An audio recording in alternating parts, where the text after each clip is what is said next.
Hi folks, it's Scotty here from Flickering Myth, delving into the world of video games once again, and this time we've decided to have a look at 5 happy plot twists we've found in gaming.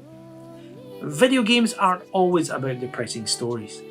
Every now and then you get a developer who wants to make players smile, and what better way to do that than with a plot twist. Going through a harrowing journey and hitting a surprisingly good turn of events can be invigorating, and so here are 5 happy plot twists we have experienced in various games. For obvious reasons, watch out for spoilers. Number 5. Ico The Island.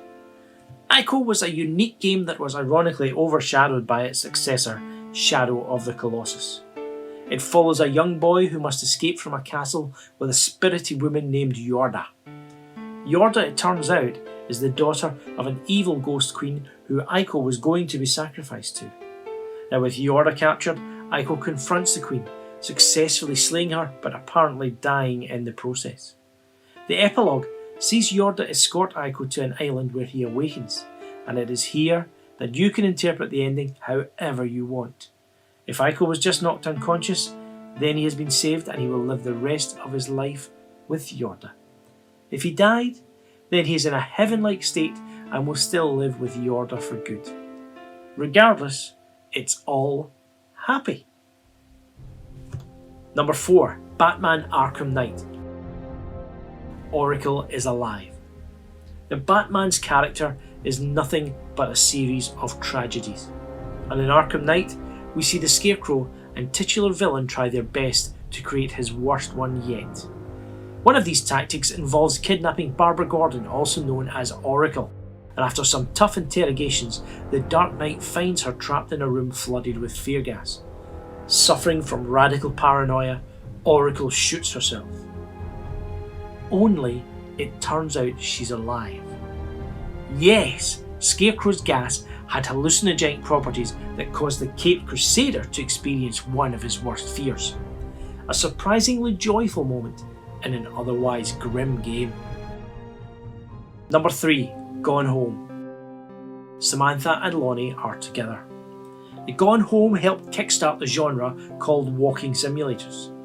Taking place in a house soaked in 90s culture, the story follows a girl named Katie as she returns from college. The only issue is, no one is home, and her sister Sam has left cryptic journal entries everywhere. These entries detail Sam slowly coming out. As she spent more and more time with a girl named Lonnie, the two realised they were in love. But homophobic attitudes and Lonnie's imminent departure to boot camp were seemingly permanent obstacles to the romance. Katie, you know how Mom and Dad are. Not exactly super open-minded about things. It feels like every minute I don't spend with Lonnie, I spend worrying about them finding out about us. And what would happen if they did? Her penultimate words lead you to believe that suicide was her preferred option over sexual suppression. Now, going up the ladder to the attic, you expect to find Sam's body. Only it's a beautiful dark room with another entry.